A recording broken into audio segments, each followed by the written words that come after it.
karena yang mendampingi kau adalah setan atau jin. Ya, paham sampai di sini? Ya.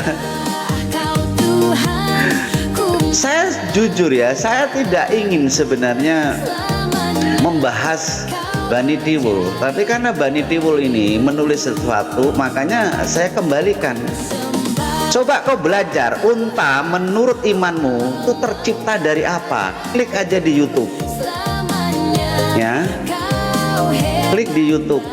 Kalau kamu nggak punya buku-buku itu tentang kisah-kisah, ya, atau hadis-hadis, ya, benar nggak setan tercipta dari setan?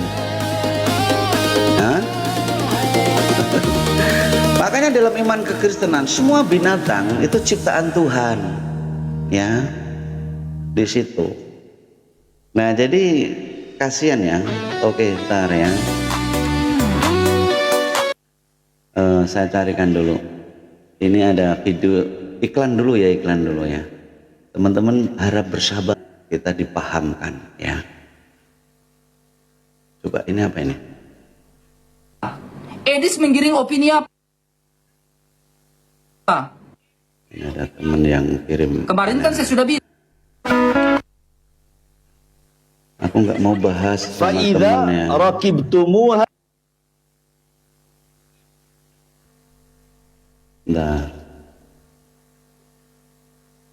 Nah, ini kemarin aku dapat video ini. Nggak tahu ini gimana ya ceritanya ya.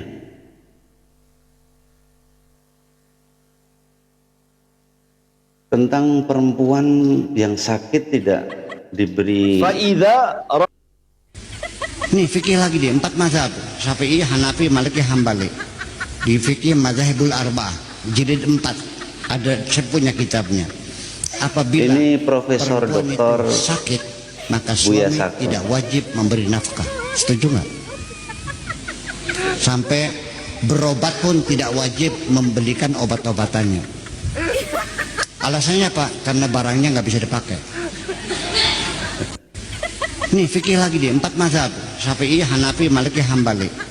Di fikih mazhabul arba'ah jilid. Ngeri ya, kadang-kadang kenapa ya bisa begitu ya? Istri sakit tidak diberi nafkah karena barangnya nggak bisa dipakai. Oh, ini dia.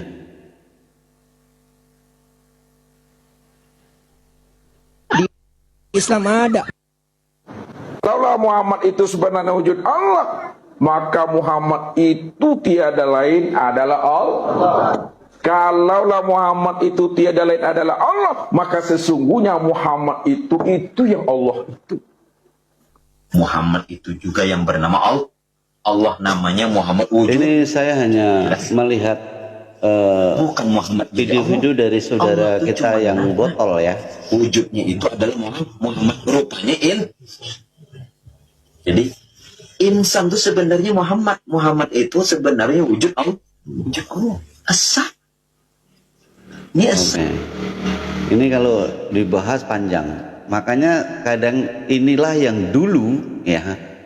Yang dulu saya nggak pernah fitnah ya. Kalau kamu menuduh itu fitnah ya, kau cari orang-orang itu yang mengatakan hal seperti itu ya.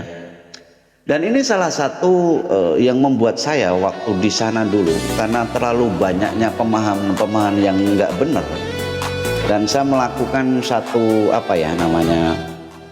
perbandingan sendiri ya.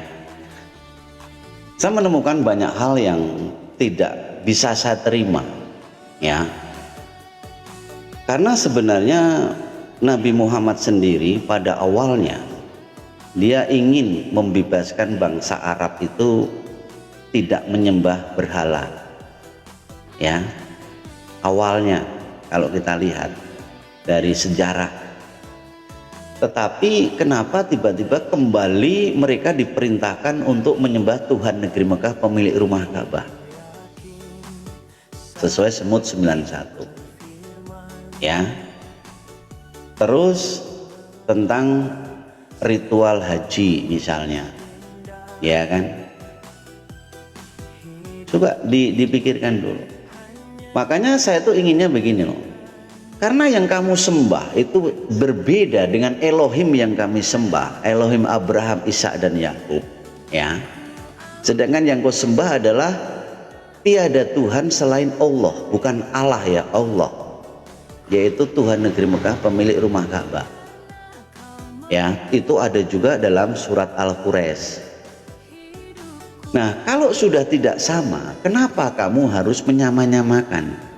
Ya, itu. Ya, memang kemana-mana ya nggak apa-apa. Kan saya ngikutin tulisan yang di bawah ini, ya, dari Bani Tiwul, ya. Kalau tadi kan ada yang mengatakan kami makan babi, sudah saya jawab. Sesuai kitab Imamat, ya, tentang makanan itu bukan halal haram, tapi koser tidak koser. Kenapa bangsa Israel pada masa itu dilarang makan-makan yang tidak koser supaya terpisah dengan bangsa-bangsa non Israel, karena bangsa Israel ini bangsa pilihan. Nah, semuanya ini setelah digenapkan di dalam Kristus, ya, semua makanan, karena itu semua ciptaan Tuhan, tidak ada yang najis. Yang najis itu yang keluar dari mulut, ya toh, di situ. Ini kalau saya jelaskan panjang ceritanya. Lah, kamu membanggakan tidak makan babi, tetapi kamu makan unta. Sedangkan unta menurut imanmu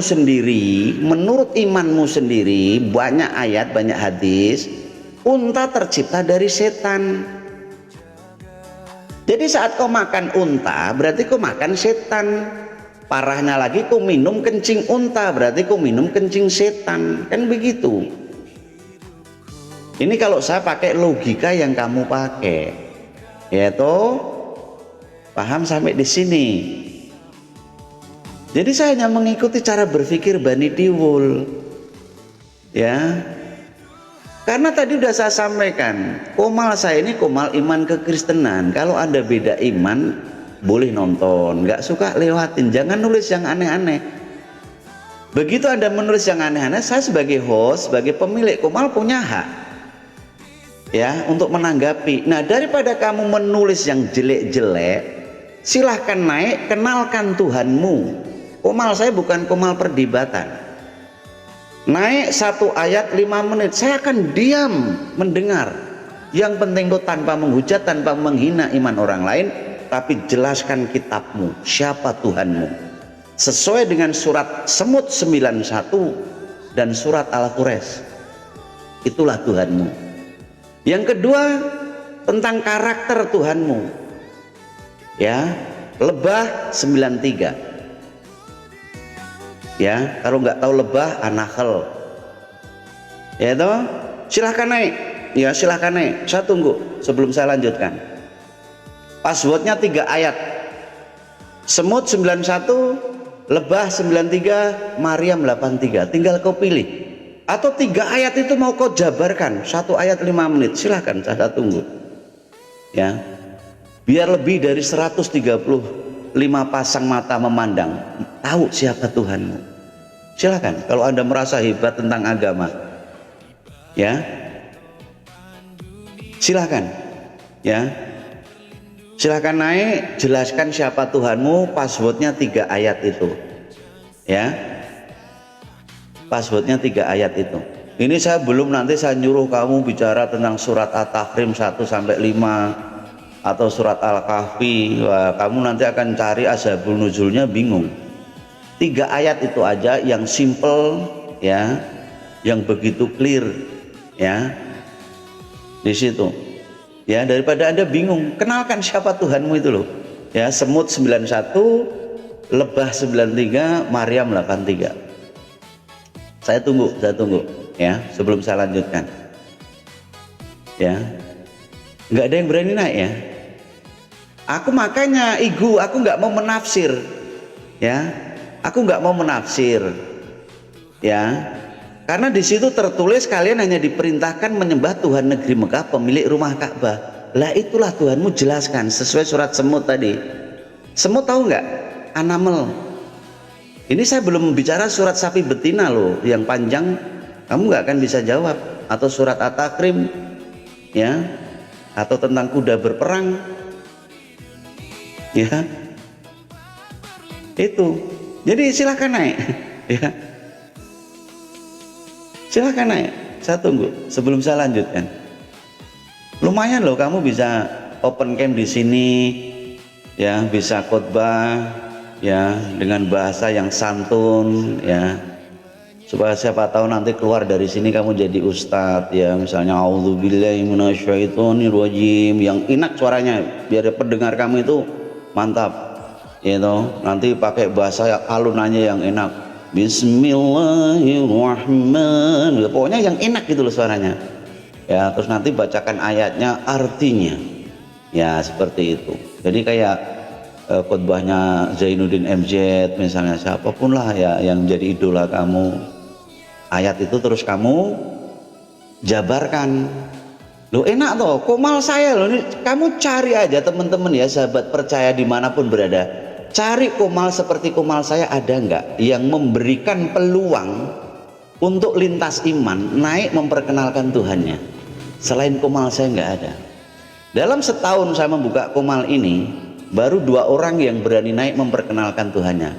Satu saudara kita dari Hindu ya, orang Bali ya, dia sopan baik memperkenalkan pemahamannya. Dan ada satu lagi saudara Muslim, saya beri kesempatan ya. Kurang apa saya itu? Karena saya itu menjunjung toleransi ya. Makanya untuk apa kita berdebat? Enggak ada gunanya ya. Nah, lihat hati kalau Tuhanmu sudah jelas, Tuhan negeri Mekah, jelaskan ayat-ayatnya.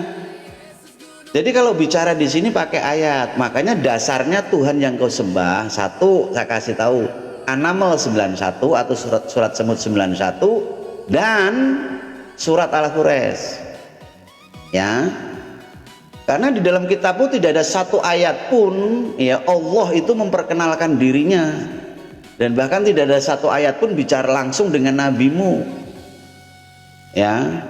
Tidak ada. Ya. Itu. Ya. Saya tunggu ya sampai saya hitung sampai 5 kali, kalau nggak ada yang naik saya lanjutkan firman Tuhan ya. 1 2 3 4 5 nggak ada ya. Ya jadi begitulah ya. Tidak pilihan, saya tidak menyinggol agama Islam ya. Makanya kalau kamu dengar dari awal ya, ini saya ulang lagi. Sebelum saya khotbah, dan bahkan tadi hampir 1 jam saya khotbah tentang iman kekristenan, kami membahas Injil Yohanes. Sebelumnya sudah saya sampaikan, komal saya, baik sahabat percaya maupun sahabat orang percaya, saya dedikasikan untuk iman kekristenan, yaitu motivasi iman kekristenan. Kalau ada saudara-saudara yang lintas iman, yang sempat lewat di beranda, Anda boleh nonton. Kalau tidak suka skip atau lewatin, jangan nonton ya. Dan kalau nonton jangan nulis yang aneh-aneh, karena kalau Anda nulis yang aneh-aneh, saya sebagai host, sebagai pemilik komal punya hak untuk menanggapi di situ loh. Itu ya. Jadi saya nggak nyinggung iman orang lain, agama orang lain, saya nyinggung Bani Tiwul kan di situ. Nah, Bani Tiwul ini sok-sokan, sok ngerti. Makanya Bani Tiwul itu saya ibaratkan makanan pokoknya tiwul, dia nggak ngerti proses tiwul asal telan ya, dan tidak tahu cara makan tiwul yang baik dan benar, sehingga dia seret. Nah anehnya karena dia makan nggak nikmat gitu, dia suka sakit hati melihat orang makan roti Pizza Hut, sehingga dia selalu membuat framing mengatakan bahwa roti Pizza Hut itu tidak enak, roti Pizza Hut itu bikin pusing, bikin sakit perut, bikin menseret misalnya kayak gitu. Padahal dia nggak pernah makan roti Pizza Hut. Nah orang seperti itu secara psikologis bisa dikatakan apa? Koplak namanya gitu loh ya. Karena dia diberi akal budi dan pikiran tidak untuk dipakai.